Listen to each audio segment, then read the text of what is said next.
Hey everybody, it's Kaylin, and this is the first episode of Rewatching Always Comes with a Price, aka Swan Watch, a podcast show, and it's a show where I rewatch every single episode of the show once upon a time, and after each episode I make a video and we just discuss the episode, the show, my thoughts on it, rewatching it 10 years later. If you want to know about like my history with the show and why I wanted to do this and stuff, you can go back to the episode before this where I talk about this whole thing that I'm doing.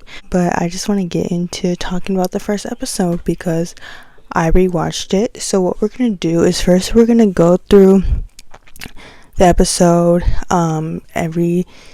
everything, and I'm just gonna talk about my thoughts on it. We're gonna go through the episode, and so I do recommend watching this episode that I'm talking about before so you understand, because I won't be putting in any clips or anything. Maybe I'll put in a picture here and there, but I just would say probably rewatch it unless you remember it. And so we're just be going through that, and then we're gonna go through the individual characters and kind of my thoughts on them in this episode, and then we're going to do my MVP of the episode, my most valuable princess or prince, just my favorite person to watch in the episode, the person I enjoyed seeing the most, and then we're going to do my ugly duckling flop of the episode, the person that I disliked the most in this episode, and then we're going to pick a song for the episode and that I think represents this episode to me, and we're going to be dissecting that song.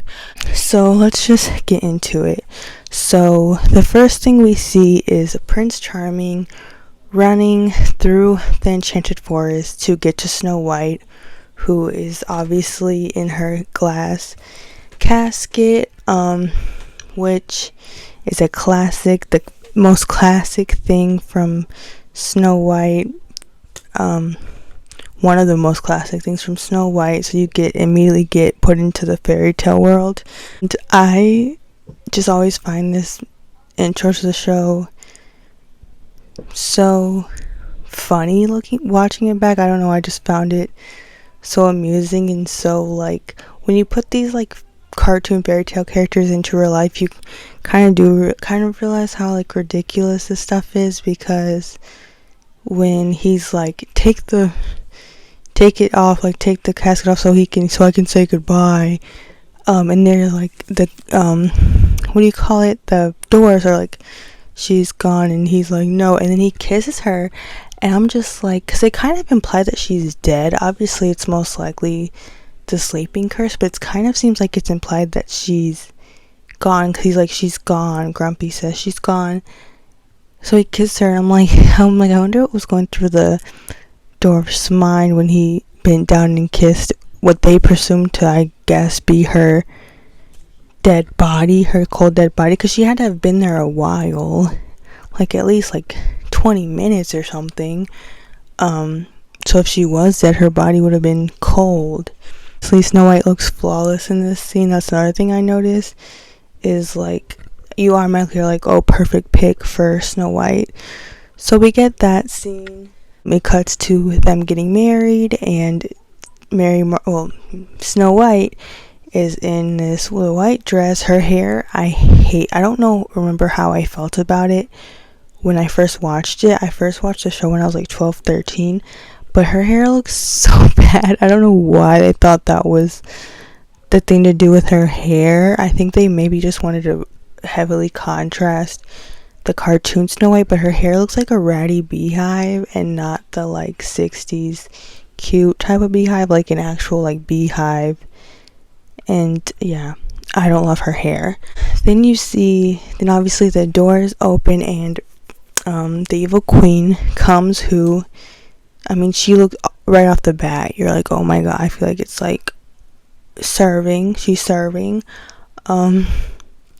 But yeah, the CGI in this though is insane. Like when they show the overhead shot, it's a pretty popular shot from the show. I feel like it's one that was used in a lot of like promo for the show, or was used, and it's like technically really supposed to be an iconic scene, but it's so funny because in the overhead shot of it, the way she's like gliding across the freaking floor is kind of insane, but she looks great. Nobody's looking at her, which I don't feel like that was a thing after this episode, because if you look in that scene, everyone who's at the wedding is like you can very clearly see like Grumpy behind her doing this, like, and like nobody, like she's Medusa or something. So that was weird. There's a lot of like inconsistencies in this episode, but I get it was a pilot, so they probably know exactly what they were going to do with these characters, how they were going to fully turn out. But it's just funny because I'm like, is that a thing throughout the like scenes where it's like, don't look at her in the eye? And then obviously I just find it so funny because she literally tells them exactly what she's planning on doing, which I get. It's like that's a common like villain trope where it's like, why are you telling the people who you're trying to like get at, why are you telling them your plan? But it obviously, like, they kind of, in order for this show to kind of exist, they kind of had to know her plan so they could plan for her plan. But I just find it so ironic that because I'm like, you think about it, and it's like, if she would have just done it and not told them she was going to do it, she could have fully succeeded. But of course they had to know about it. So I just find that funny. And then after that, we see, is when we get introduced to Rumpelstiltskin. You see Snow White pregnant and Prince Charming. They go to the dungeons where Rumpelstiltskin is locked away.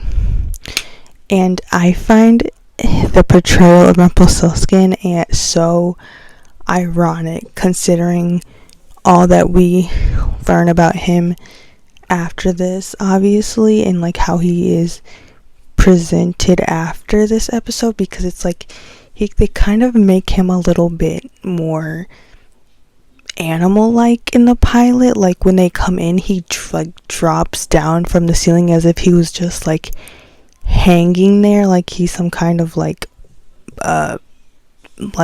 mammal like monkey or like creature. Like he's supposed to be like a creature, which I guess he is, but then obviously you learn throughout the show who he is, whatever, you learn everything.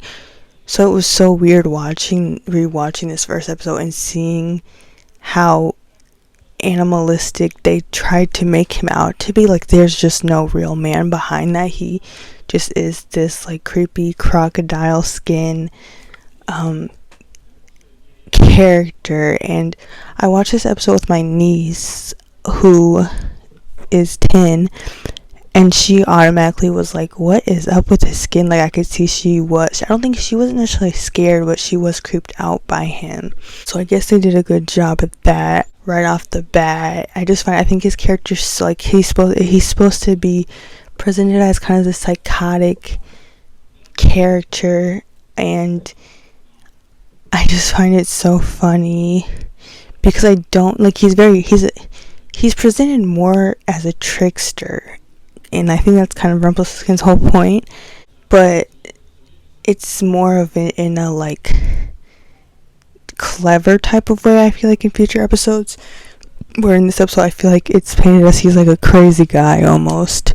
He's locked away and he's like shaking the bars and yelling at them, and yeah. And also, like, I can't remember exactly if we find out that that Snow and Charming had met Rumpelstiltskin prior to this meeting, which I'm almost 100% sure they have. Like, in future episodes they show that so looking back at the episode now, it's like, you guys have met this guy before and interacted with him. Yes, you know he's a dangerous guy, but the way they're like, don't show your face, and it's like, these two people have most likely interacted with this guy before, which we will probably learn in future episodes.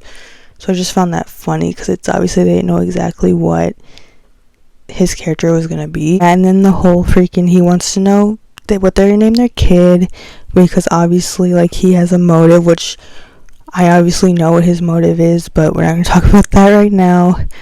But he wants to know her name, and when I was watching with my niece, she was like, when she tells her, oh wait, yeah, so they go and they say they'll tell him her name, and then they don't, so they start walking away and he starts breaking out.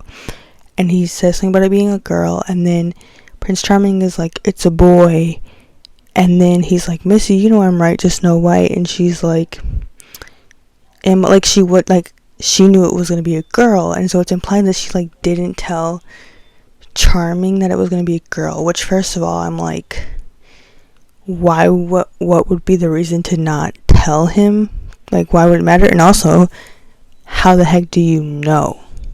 Because I didn't have a way to find out unless I guess it's Enchanted Forest. I'm sure there's like spells and stuff that people can do to figure out if it's gonna be a girl and a boy. It's not like actual like medieval times type thing where it's like, so I guess there could be ways, but I'm just like, I don't really see the point of like not letting the father know that it's a girl. But anyway, he tells her, she says her name's Emma, and then immediately cuts to Emma, which I think is smart. I feel like we just skipped the entire part of like Emma, but we'll get to it, so I'm going through in the character's past. So we're going to the character's past, and we're gonna go to Boston. Okay. So she tells him the name is Emma. When I was watching with my niece, she was like, why don't they just change her name after they tell him? Which obviously that wouldn't work for the show. He needed to know her name, but also I'm just like, I don't know, but also I think probably it was just written in the phase, it's written in the story kind of type thing where it's like that had to be her name, they couldn't change it. So I found that to be interesting thing that my niece pointed out. Robert Carlyle's acting in this show, I feel like him and Lana Padilla care. I mean, not that the other people can't act, like obviously Jennifer Morrison is a great actress and all that, but for me personally, I feel like Robert Carlyle and Lana Padilla just carried the show acting wise. Like, if their characters ever weren't there, I just feel like the show would not work, and wouldn't be like as believable and as like entrancing. Is that like, I wouldn't be as like into the story and as if it wasn't for them too.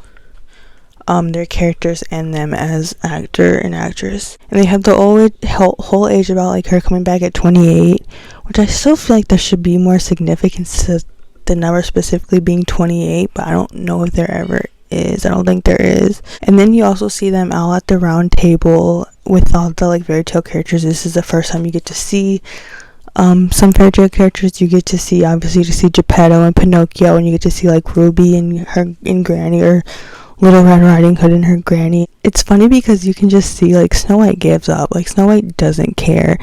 And I'm kind of like, in some way, I'm like, you guys really didn't even try. Which obviously, like, the curse needed to happen, so it couldn't be a whole thing of them trying and stuff, because they needed to not beat the queen, because they needed the curse to happen for the show to exist. But I just find it so funny. It's like, you guys almost seems like you guys didn't even try to beat her. You threw one freaking sword at her and then gave up. But anyway, so the blue fairy comes and shows her, tells them and whatever, gives them the information, which this is a spoiler alert for just my opinion on the show. I don't care about the blue fairy. I never found that character interesting. I always get, and obviously again, like, the whole reason I'm doing this rewatching thing is because things can change, especially from being younger. So rewatching it now, obviously we only saw her for a little bit, so maybe I'll be more interested in her character watching it as an adult. But I remember as a kid I just did not care, and I still didn't care. I was like, I never was interested in that character. I never understood what that character was supposed to be, even who she was really supposed to like represent stuff. And her outfit also, I'm like, why is it like she's supposed to be a jellyfish? I don't know. I never liked her character, or was interested in the character. And then obviously Geppetto and Pinocchio, they make the wardrobe, whatever, to put her in. I really like the Geppetto in this show. I like the guy. I like how he's presented in this show. And then we obviously go to Snow White in the window, which she still seems like she's in her wedding stuff. like her outfit from the wedding, which is supposed to be a couple days after the wedding. So I don't know. And I don't know why they chose feathers for her. That's so random to me, because she's all feathered out. She has like these flowers in her hair, and I get that they probably want to present obviously the Snow White and the pure and the innocence of her, but I just don't. Jennifer Goodwin looks gorgeous, but I just don't really get the outfit that much. Like, they really avoided having her in the colors the actual Snow White is in the Disney world. So like the red and the blue and stuff and the yellow, they just really put her in white because she's Snow White. She goes into labor, and then but they're like, only one person can fit into the thing, so Snow was gonna go into it with the baby, but then she gives birth, which I don't really get what their plan was. I don't know. We'll get more into it later. I'm really trying not to have a lot of spoilers because I want people to be able to watch this and watch the show along with me if it's like your first time watching it. So I'm really trying not to have any big spoilers. But anyway, so they have to put the baby in there by themselves, and something that really confuses me is that like he goes to put Emma in it by herself, and then but the queen is like riding through. She's riding, and at first I was like, where is she going? Like, the curse is hitting. Where is she riding off to? If she's a part of the curse, because it almost looks like she's trying to run from the curse, but it's like obviously she's put the curse on herself also. But then I'm like, oh, she's riding to their castle, and then she has the guards are like, he has the baby, he's trying. It's a pretty badass scene, honestly, of him holding Emma and fighting the people, the queen's guards or whatever. But they're obviously trying to get the baby, and all I could think is like, I don't know what their goal with the baby was. Because like they fight him whatever after he puts the baby in the wardrobe, and the Lion, the Witch, and the Wardrobe. Then they open the wardrobe after they get him down, like the baby's gone. And I thought, it's just like, what was Regina's plan with Emma? Because I don't think she was gonna kill Emma. I know that we find out that the evil queen, I'm not gonna say Regina, because I do kind of want to put a separation between these, like, their fairy tale characters and the real them. Even though she is Regina, even as the evil queen. But anyway, that the evil queen, I know she's evil, and we learn that she does some really bad stuff, but I just feel like she wouldn't kill the baby. But I'm like, what would she do with it? Was the whole thing was gonna be they all go over to the real world, and they just all are, like, Emma is raised by like another family or something. Like, for Emma's technically still given up for adoption, she just came through with the curse. Because I'm like, I couldn't see her still letting like Snow White have her daughter, because I kind of feel like that was part of the curse, because I feel like that was kind of like, I can't have the family or whatever I want, so you don't get that either. So I don't feel like she would want the baby she wouldn't want to see Snow White still being a mother and stuff. And also the whole thing with the time standing still and stuff, I just don't even see the realistics of that, or like how that even works, because like,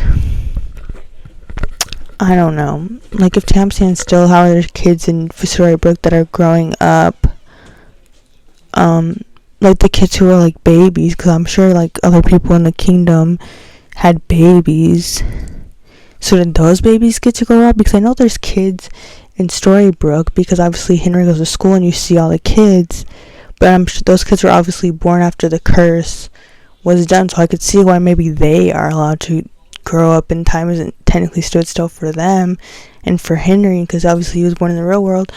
But then, like, what about the kids who were kids when the curse struck? Or is it implied that Emma was like the only baby, so and stuff, and obviously she grew up because she wasn't in their world? Oh, there's millions of plot holes in this show, but I'm sure I'll point out as we go along more and more. So my whole thing was like, what was Regina? And I could see maybe Regina taking Emma and raising her as her own, and like raising her to like hate Mary Margaret or whatever the plan would be. I could see Regina being like, I'm gonna raise this woman's daughter right in front of her.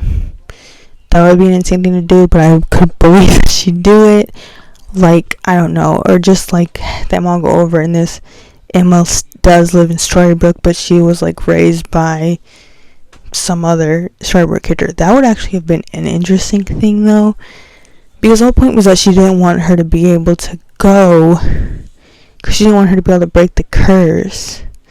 I don't know, we're getting into, I don't know. Anyway, that's just like something that kind of was like, I want to know what Regina's plan was for Emma if she hadn't got into the wardrobe. Now we're going to Emma's story. We're going to Boston, which I always thought this story took place in New York. But it's in Boston. So we obviously, the first time we see Emma is her walking into the restaurant in that red dress, which is so iconic. Like, and it's funny because you see that scene and I think about if someone were to have just like turned on the show, like if it was on TV and someone turned it on, and they turned it on like at that scene where she's like walking in, and they're like, oh, what's this? Because it kind of seems like at that, when it turns to that, it seems like it's some type of like Law and Order show or something like that. So it's funny to think somebody like turns it on and watches that part, and then all of a sudden like some fairy tale characters show up. Yeah, so she walks in. She's a bail's bondsman, which I did not know what that was, and I didn't understand that when I was younger, and I still kind of don't, because the whole thing of her like confronting the guy, like he didn't pay her, like I don't really understand what that, any of that still. I was like, okay, what? I don't know, maybe someone can explain to me what a bail's bondsman and bail's bondsman is, because I didn't understand that, because like you didn't pay me back, I have money, I can pay you back. Them walking out of the restaurant, her like, and he calls her an orphan, like she said that she doesn't have family or whatever, and he calls her like a sexy orphan or something, and I'm like, she should have slammed his head on the table right then and there, because what, I guess they're trying to make it like this guy is a grimy guy and stuff, but I'm just like, who says that?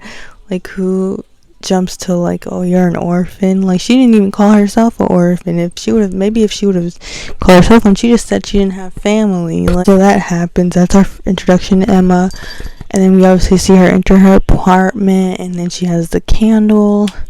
They do a close-up of her, and then she gets a knock on the door. It's Henry. Oh, and then we're obviously introduced to Henry being on the bus and getting to her apartment. He's like, I'm your son. He just invites himself into her apartment, which, I mean, Henry has no boundaries, and I wonder if that partially comes from being the mayor's son, where it's like he probably gets to do whatever the hell he wants in Storybrooke to some extent, because he is the mayor's son. So I'm like, maybe that's something to do with it, or he just like or it could just be a thing of he's like doesn't really have any social interaction skills, and he doesn't really know, like, I don't know. But he invites himself in. She obviously acts like, I think like obviously she knows that that's her son. I feel like she's obviously like, yeah, you are, but she tries to act like, no, you're not. He just freaking takes some orange juice and starts drinking it out of the thing, which I'm like, boy, she could have any disease and you're just drinking out of her. But again, I think that goes to the thing of like he doesn't know how to like interact. I don't know, no social etiquette. And then she says she's gonna call the police, and he says he'll tell them that she kidnapped him, and she's like, they'll believe you because I'm your birth mom. Then she immediately is like, well, I have a superpower, which I hate. That whole superpower, Emma's superpower, I don't like it. I find it so cheesy, so stupid, and also most of the time when she claims that she's wrong, like in this situation. She's like, I know when people are lying, and you kid are lying. But I'm like, okay, but 2 seconds earlier you just said that the police will believe him because you're his birth mother, so you clearly know he's not lying. I don't know. She was obviously just trying to get him out of her house. She ends up taking him, driving him. We see the iconic yellow bug. If you watched this show when it was coming out and you didn't see it, and every time you saw a yellow bug, you were like, that's Emma Swan, you weren't really watching this show. Anyway, so he tells her about the book. Obviously, she doesn't believe him. She thinks he has problems, which to me, that's like a whole thing in this episode I did not like. Just the writing off of Henry as like there's something wrong with him, like to all these grown-ups, like to his mom and Archie, and it's like, oh, there's something wrong with him, which I find it so, like, why can't it just be that he has an imagination, which I think is why I did like Mary Margaret in this episode, because that's kind of her whole point with him, is like he's just a kid, he's trying to figure out everything, he's confused, he lives in this not so great environment with his mom, and he's just trying to figure out his place in this world. I found that very relatable. Also, I think that's one of the reasons why I was so drawn to this show as a kid, because I just related so, sorry if it's a little, I just related to it so much, and me and Henry are the same age, or me and the boy who plays Henry were the same age, and I was the same age as him when he was on this show. Obviously, we're literally like 2 days apart. So I just like really resonated with his character and creating this world in your head. Obviously it's not in his head because it ends up being real. Spoiler alert. Well, not really spoiler alert. But yeah, I just was like, yeah, I get that I don't see why Emma and Regina couldn't just accept that, like, they had to jump to like, oh, he's crazy, he thinks this. Like, why can't it just be he's just trying to figure out his life and figure out this world he was born into and this family he was born into and why things are the way they are. It's just it seems like everyone's against Henry sometimes, and I don't like that, because she just jumps to like, this boy has problems, Emma, which I can see, like, it's probably a very unnerving situation to have your birth son, just that maybe you haven't even thought about in a long time, to just show up and be like, you need to take me home, and you're also a fairy tale character. I can see that with Emma. I can't see it with Regina, though. I feel like that's your son, you claim to love him, like, let's have a little bit more understanding and not jump to he has problems. But clearly that was her like gaslighting and trying to like divert, because she knew he was right. But yeah, so she takes him to Storybook. We see Storybook for the first time. Love it. You wouldn't last an hour in the asylum where they raised me. Famous quote by Henry Mills. The first fairy tale character you meet in Storybook, like you meet their real life counterpart, is Archie, who obviously Henry says is Jiminy Cricket. You see him as Jiminy Cricket in the next scene. And I find that so interesting that was the first character that they have you introduced to their real world counterpart.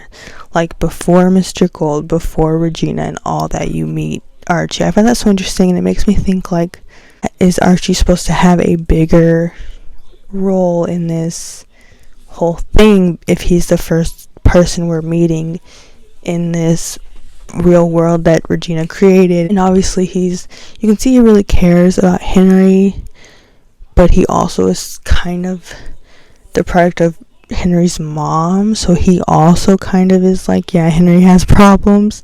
It's also weird that he just like leaves him with Emma. Like, I'm sorry, like, I feel like if you're someone who's close to Henry and someone who cares about him, is supposed to be almost one of his caretakers in some sense, if you saw him in the middle of the road in the middle of the night and he's saying, this is my birth mom, and she's like, I'm just returning him, whatever, and you're not used to new people coming into the town, because obviously that's the thing where they don't get new people coming into the town a lot, wouldn't you not leave him alone with that woman? Like, sorry, like, that could be anybody. I would literally, if I was Archie, I'd be like, I can, which that's probably what Emma wanted, because obviously she wanted to get out of there. So it's like, what if I was Archie? I'd be like, let me take you to his mother, like, let me go with you to his mom, or like, let me take him, because you're some random woman. I don't care if you're his birth mom, you're saying that. Like, I don't know, she could be lying, she could have told him to say that. I just find that absolutely insane. Like, maybe Archie isn't good at his job, which obviously maybe he's not, because he literally got his degree or his license from a curse, but I just find, which that's another thing I'm like, did Regina get to pick who everyone was?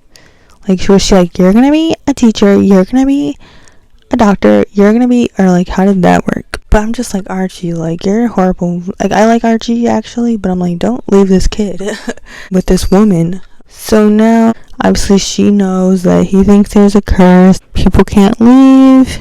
We see her obviously take him back to Regina, and we see her run out. The sheriff's behind her. She's obviously super worried. I mean, how worried could she have been, because she wasn't out looking for him, she was just at her house with the sheriff.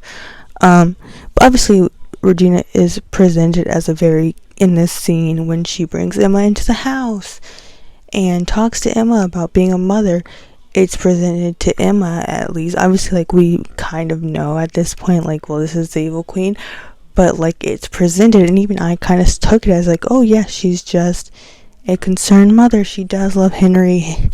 Not that, again, I don't think Henry is crazy or anything, but it's just like, yeah, the overprotective mom trope or thing. But you really do get the sense of like, and you can see why Emma felt okay to leave Henry with Regina, because she does come off as a super caring mom. She explains the situation to Emma. She doesn't just push Emma out.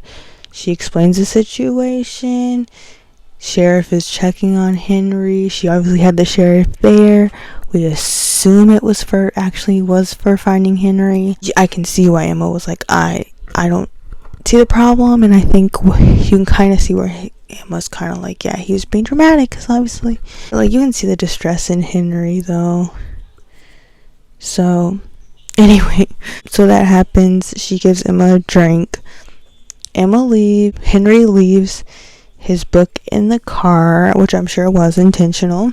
She ends up crashing because she's trying to avoid a wolf in the street. And then she wakes up and she is in jail. And that is when we get to see Leroy. We get to see Marco, who is Geppetto in the fairy tale world. And we get introduced to Leroy, who is one of the dwarves in the fairy tale world. They're both in jail.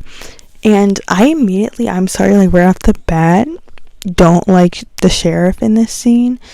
And he seems shady to me. I don't know if people liked him right off the bat, but to me, like, if this was my first time watching it, I wouldn't like his character.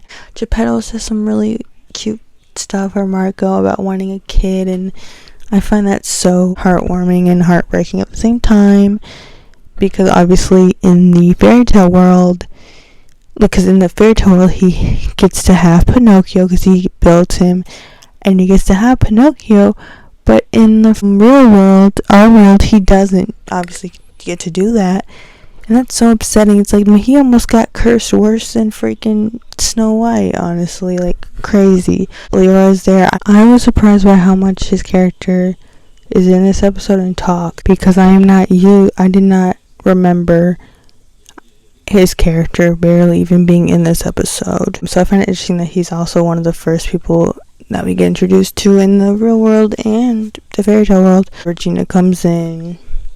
She automatically is like, you can see the switch in her demeanor towards Emma. Her guard's kind of being let down a little bit, because since Emma's still there, she's like, I thought I got you to leave. Emma's like, I can help you find him.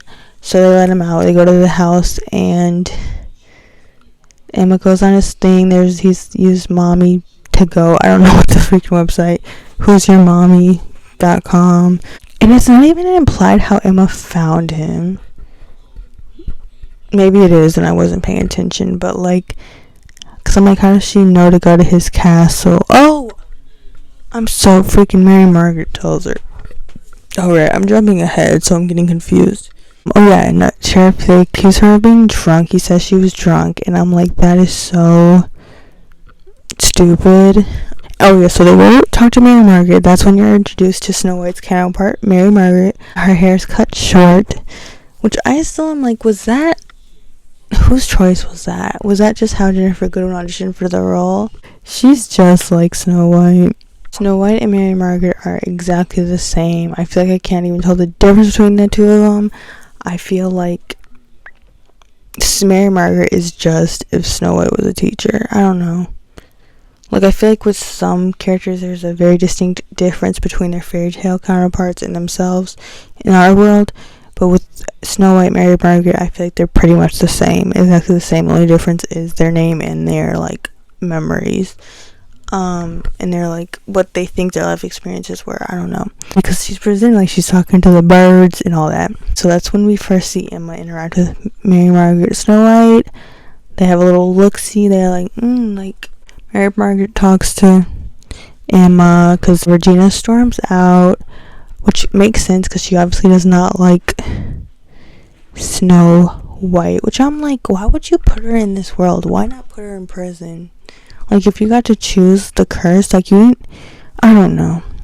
Regina's mind's so confusing to me, but, like, why give her a great life in this cursed world? Why not have her be, like,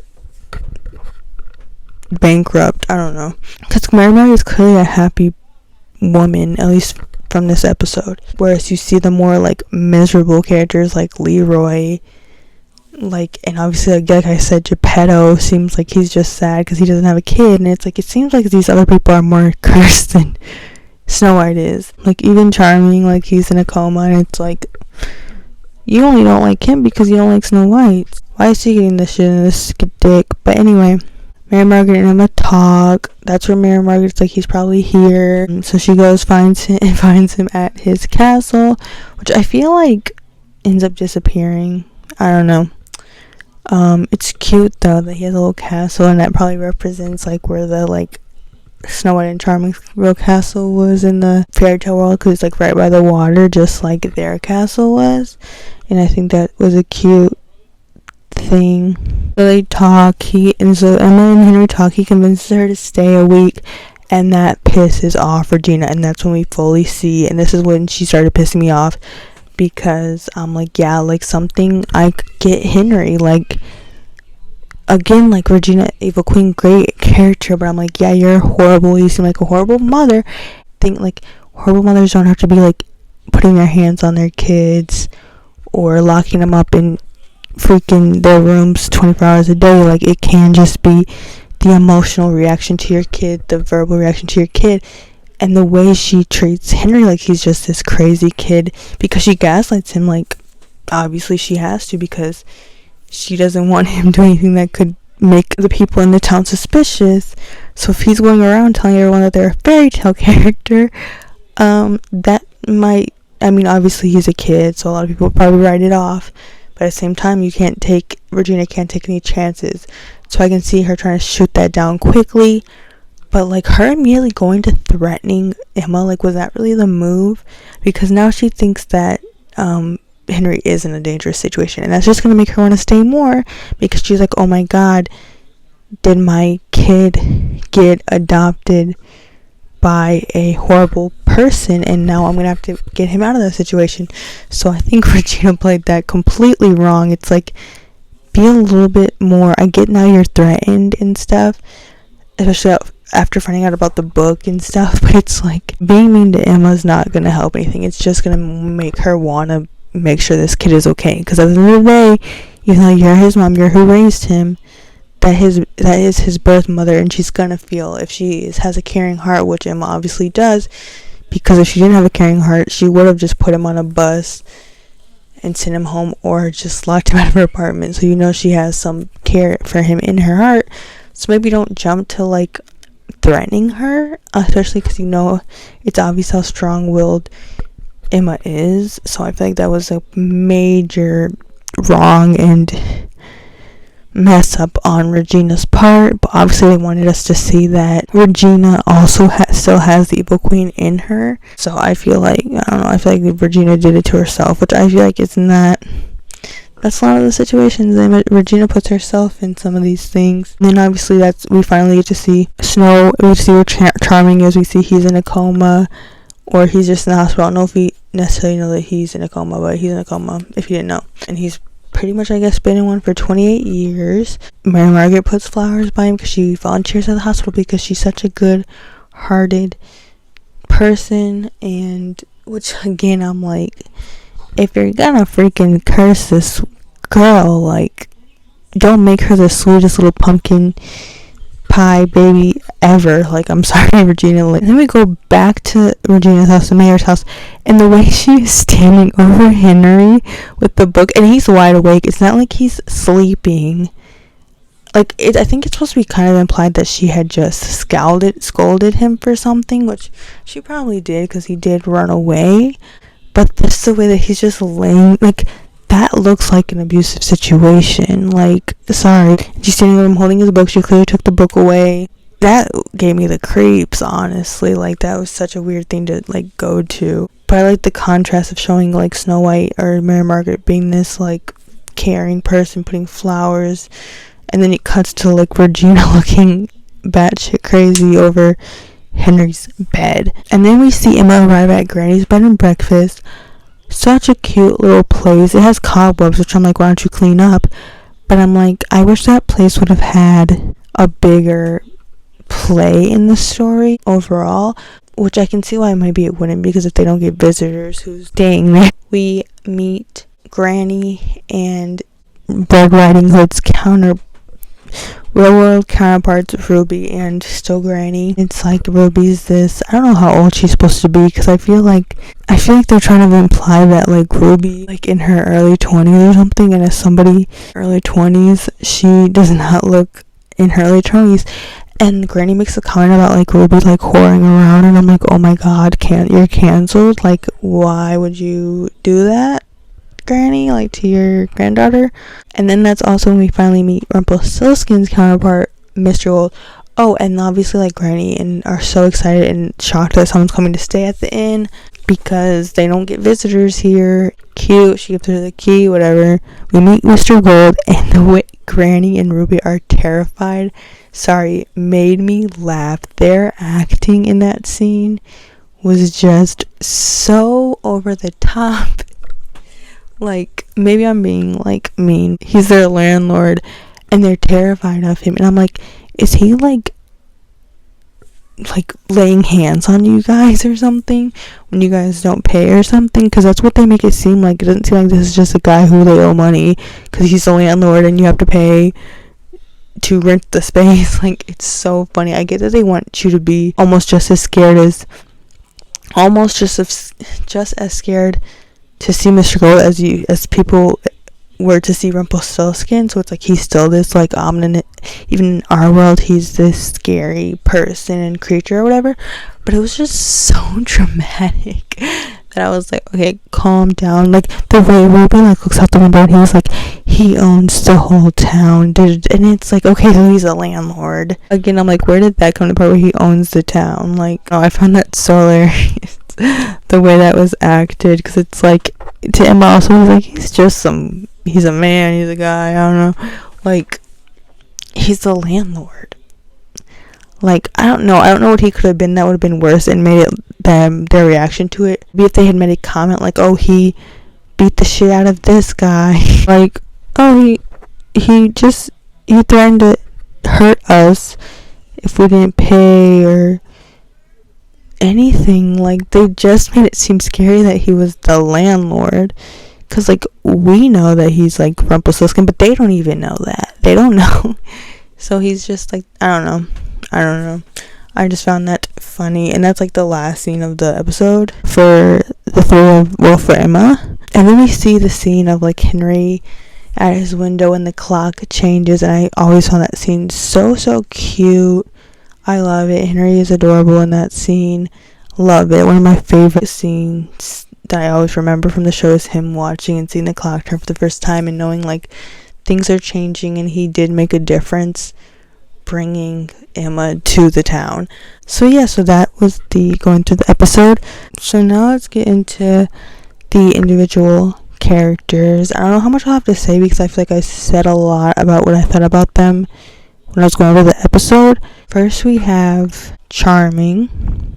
That's the first person we see, and he doesn't really, oh my god, his acting is so interesting to me, is all I'm going to say. Like, Josh Dallas's acting, I just find it over dramatic, but you know, what are you gonna do?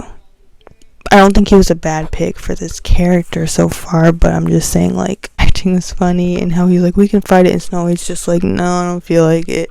We can fight this curse. Like, it was funny. We don't really, he's in a coma. Yeah. So next we have Snow White. I think Jennifer Goodwin was a great, what am I, the freaking Tony the Tiger? She was a great pick for Snow White, and for Mary Margaret, she definitely has the look. And I find her character to be just so sweet. Again, like, Mary Margaret and Snow White are literally the same person. I don't see any difference between her fairy tale counterpart and herself. Which, that was intentional, but I don't know if that was the complete right call. I feel like she should have some differences, which I'm sure we'll figure out as we go along. But just in this first initial episode, it's like, they want you to know that that's Snow White. It's like, we're doing this initially so you know that this lady's supposed to be also Snow White, but it's like, we know she's supposed to be Snow White, so you didn't need to do the whole bird thing. Next, obviously, Emma. Jennifer Morrison, great. I don't have much to say. What do I have anything else I have to say about her character in this episode? She needs to be a little bit more sympathetic towards Henry, is what I would say.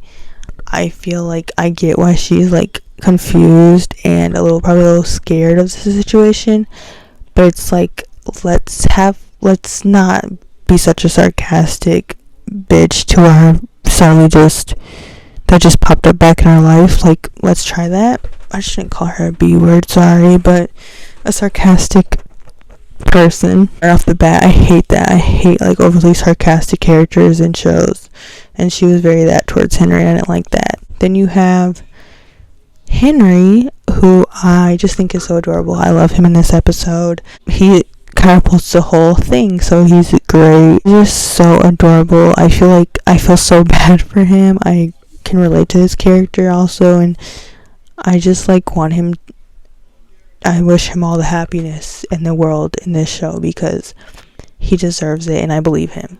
Everything he says his mom's mean to him, she's mean to him. He doesn't like this person, I don't like that person. Like, love him. Then we have Regina / the Evil Queen, and gosh, she only does so much as the Evil Queen in this episode, right? So yeah, I thought it was super funny how she went in and straight up told him everything she was going to do, because it's like, if you wouldn't have told them what you were going to do, they wouldn't have known to build the thing, which I guess they found out kind of through Rumpelstiltskin what her exact plan was. So it's like, she didn't even have to go in there and tell them, because they found out from him. But I just found that funny that she did that. At least, like, makes it seem like she wanted it to be a secret, and then she, like, finds out that Rumpelstiltskin told them what she was gonna do, and then she's mad at him too, and that's why she also wants to curse him. I don't know. And then, like, Regina pissed me off this episode. I just don't like the way they show her acting towards Henry. It's like, are we supposed to be like, she's the villain, so we're not supposed to be rooting for this character? But it's like, at least give us a little bit where we might, if you want us to think that, like, yeah, Henry might be a little bit delusional, like, give us a little thing to work with to, like, not, if you want us to not believe him a little bit about Regina being evil. But they don't. They're also about, like, no, she is horrible. Archie, I gave my thoughts on him. Why are you leaving this kid that you claim to care about with a random woman who is just claiming to be his birth mom, or he's just claiming it's his birth mom? Because it's like, even if, like, Henry is saying that and he's not being told to say that, how do you know he found the right woman? It's not like they look like either. So I found that funny. I found his character interesting to meet. I found it interesting that he was one of the first characters that we meet in the storybook, because I forgot that he was one of the first. He obviously has the dog, who's Pongo. I didn't bring that up. His dog is obviously a Dalmatian. You see the Blue Fairy. I said I don't care about her. We meet Leroy Grumpy. His character is kind of into me. Like, I'm surprised again that he, like I said, was in this episode and had as many lines as he did, because I do not remember that. But whatever, like, who cares? He just was, they just needed another fairy tale character, I guess. The sheriff, we know nothing about him. He checked on Henry, which is like, what did you say to Henry when you were up there checking on him?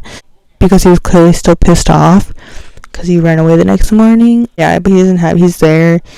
He seems like a horrible sheriff off the bat, because it's like, okay, this Henry had to have been missing. If he took a train from Maine to New York, that has to be like at least an hour or something. And then he was at Emma's house for how long? And then they drove back. So he had to be missing for at least 3-4 hours.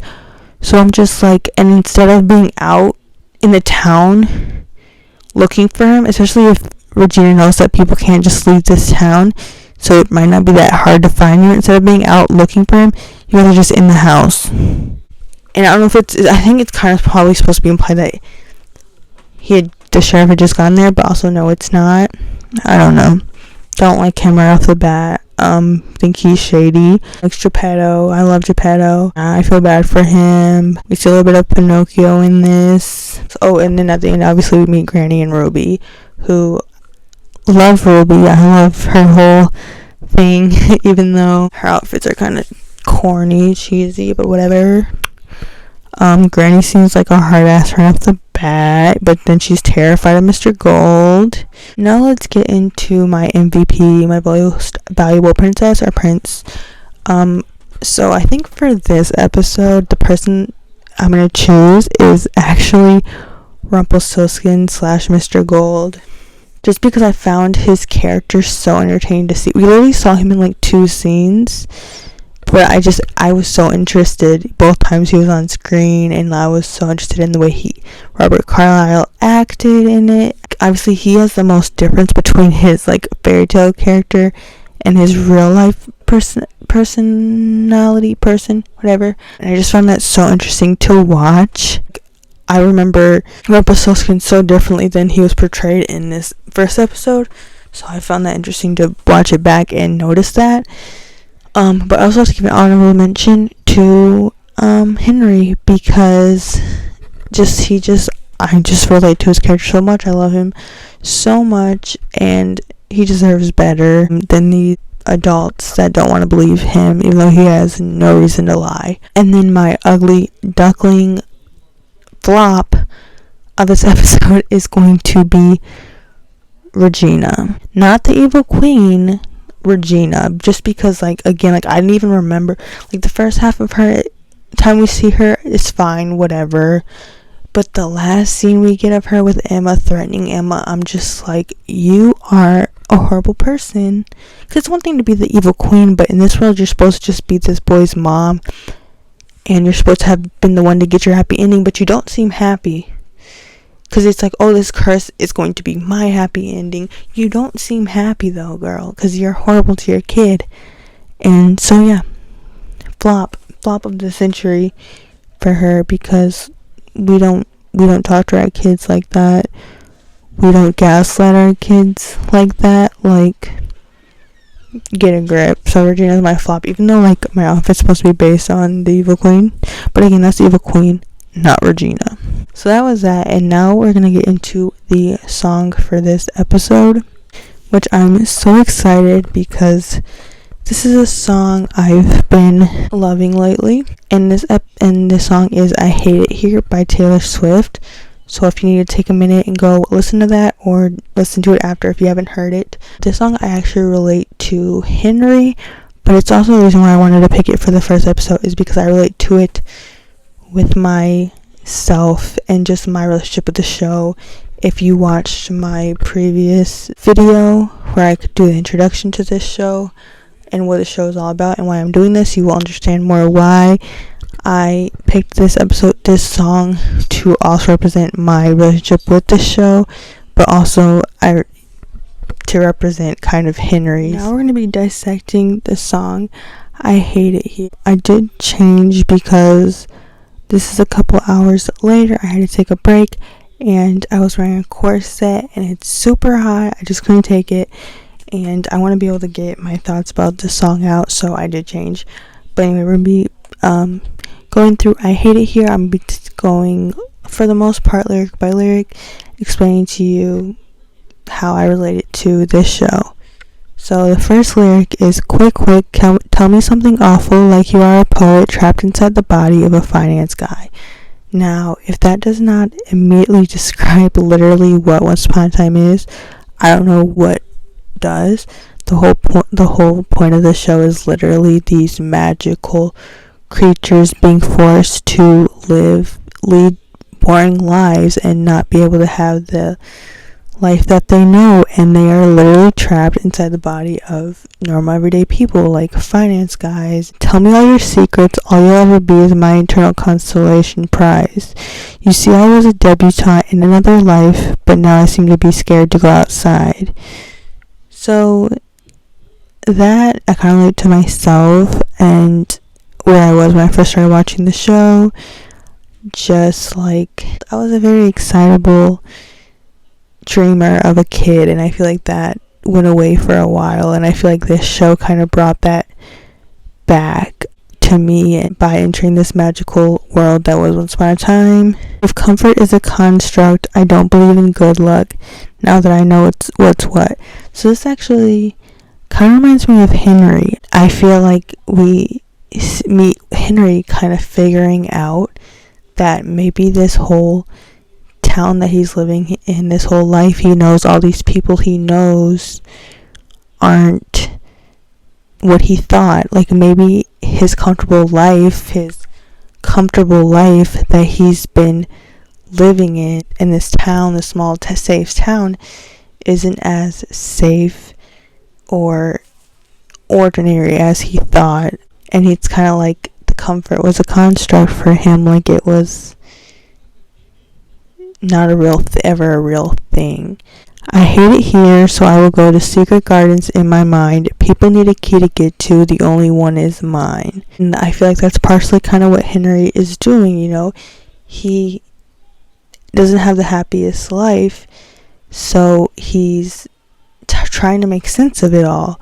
So he's going to this imaginary place in his mind. Obviously, we know it's not imaginary, but to the people around him, it's kind of this kid living in this fantasy to escape his reality, and that's what this whole song is about. And I relate to that because I feel like for me, like, Once Upon a Time was such an escape for me as a kid, and I got to go to this magical world that seemed to me better than real life. And especially because I felt like when she says people need a key to get to, the only one is mine.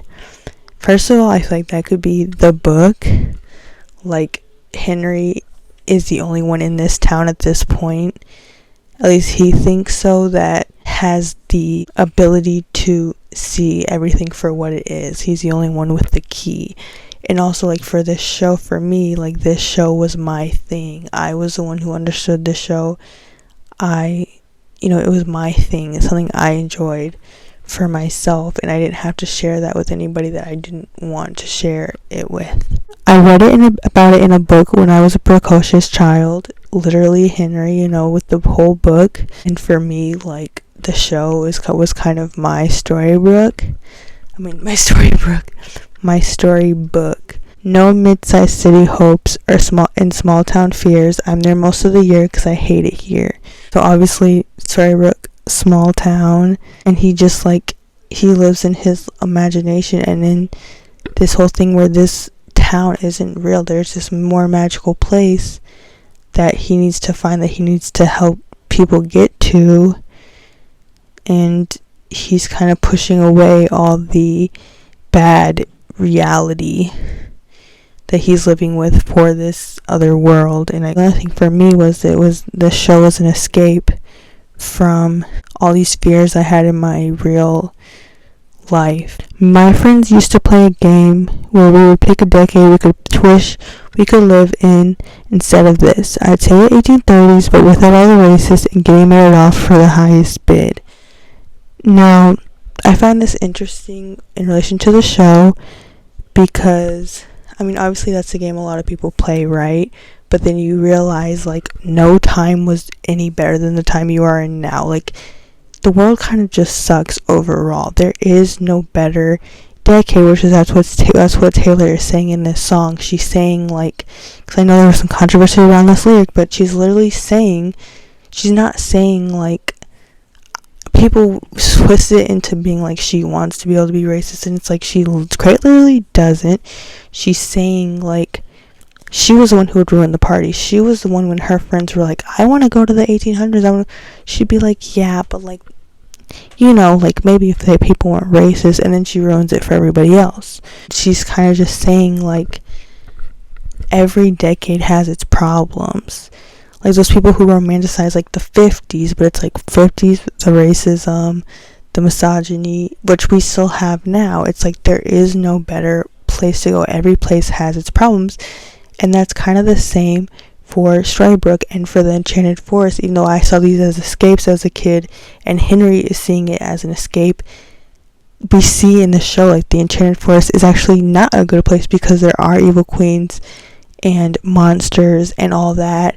And in Storybrooke, there are mean mayors and landlord overlords who run the whole town and who people are scared of. So it's like where it kind of seems like Henry wants to go back to this fairy tale world that he knows all these people are from, but it's like things weren't good in the Enchanted Forest. Things weren't any better in the Enchanted Forest than they are in Storybrooke, really.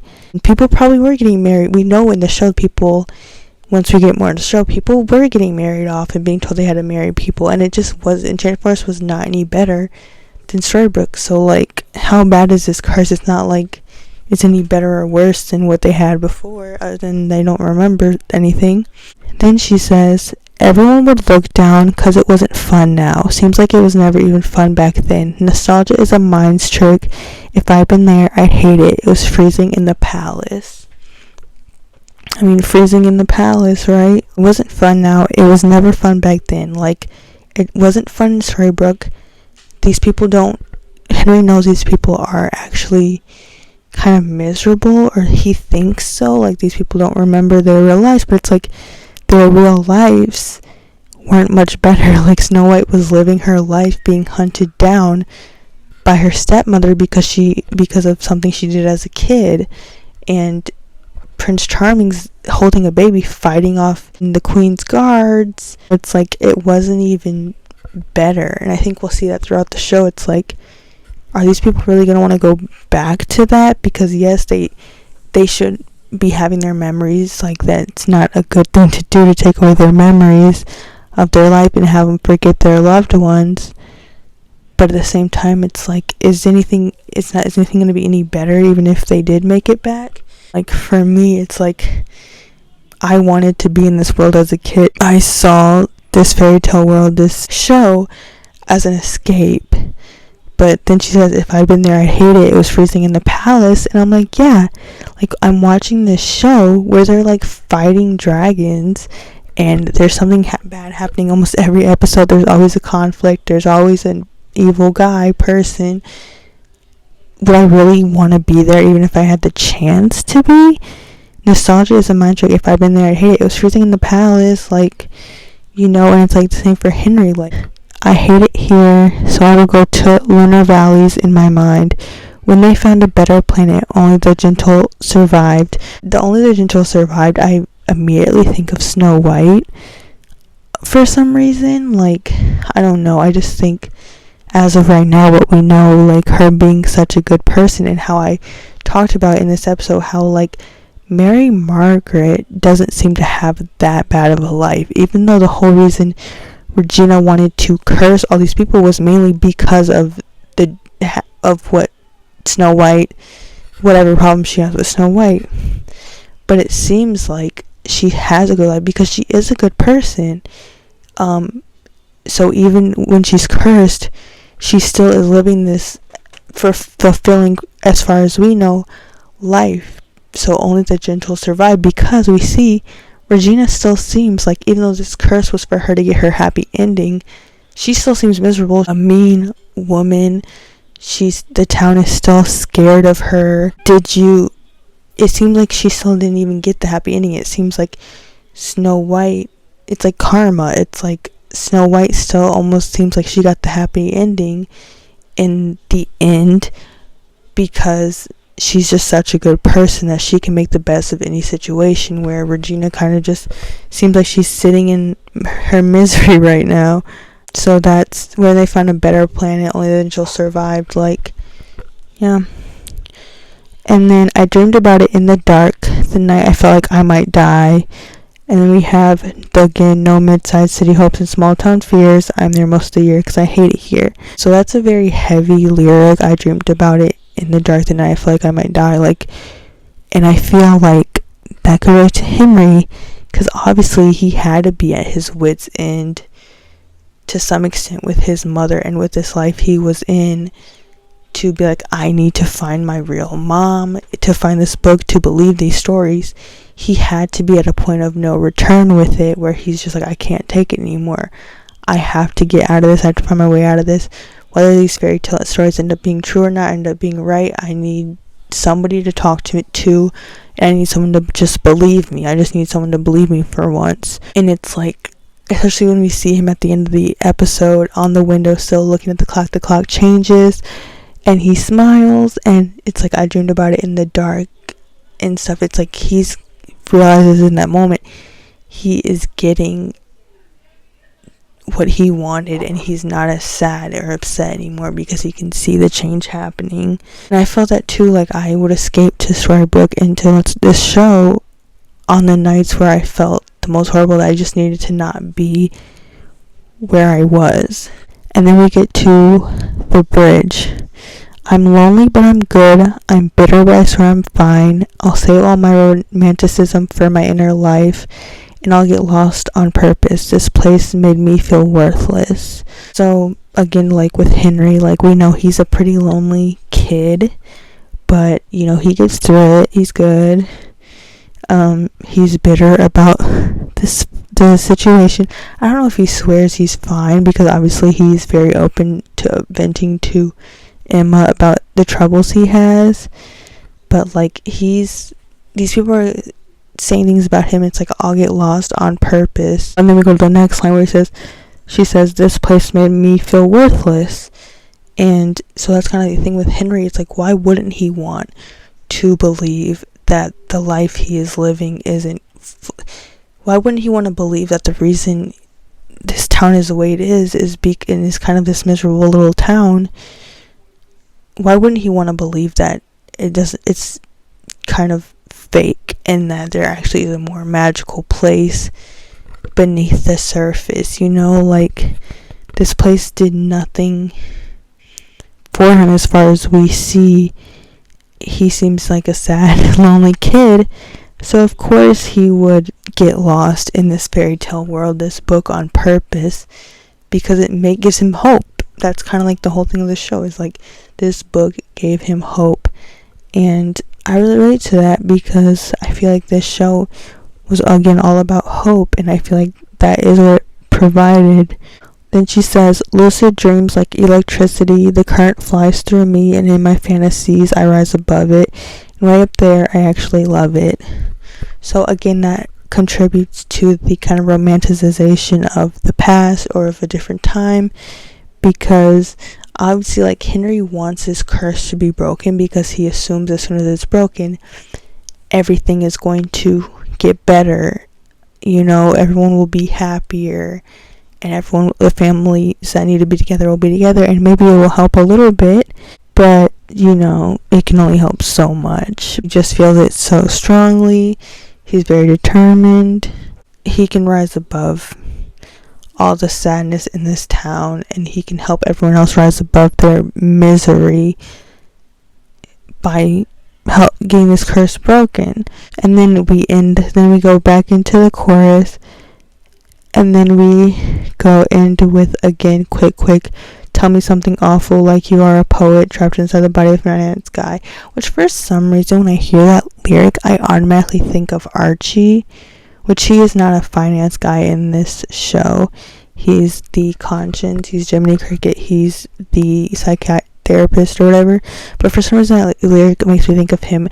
And I think it's because, like, I'm not a therapist. I don't know how exciting that job is, but I could see why there's kind of a more boring element. Because I feel like for Snow White, I feel like being a teacher makes sense. You know, I feel like I could have seen Snow White be a teacher, but for some reason, Jiminy Cricket, I feel like Jiminy Cricket is a very free being. He's a cricket. He can go wherever, he can do whatever, he can explore, he can get away from things he wants to get away from. But Archie is, to some extent, really is trapped being this therapist, having to be someone who you kind of see Henry kind of somewhat maybe resent a little bit or feel some type of way about, because it's an adult that's telling him that he's crazy and these imaginations and these things he's feeling and things he knows and is confident about isn't true, and Archie has to be the one to tell him that. Archie has to be the bad guy and be like, but Jiminy Cricket would probably fully embrace Henry's feelings and emotions and all that. So I could see that being torturous to someone like Archie, if obviously he doesn't know that Jiminy Cricket is who he was and that's how he was before. But I don't know, I feel like that would be so miserable to Archie, for someone who was a cricket in their former life and had all this freedom and majestic, he was a talking cricket, like, come on, like, he was a conscience, he brought people hope, and I feel like Archie kind of feels like he's just letting this little kid down, having to tell this little kid that he has something wrong with him because he wants to believe in fairy tales and stuff. For some reason, that quick, tell me something awful, poet, finance guy reminds me of Archie the most. Anyway, so that is the song, that the section of I Hate It Here by Taylor Swift, and this is the end of my first rewatch podcast episode. For rewatching always comes with a prize, Swan Watch, and I will see you guys in a couple of days when we talk about the next episode of Once Upon a Time. So bye, and don't forget to like, subscribe, and comment and tell me your thoughts and all that. Bye.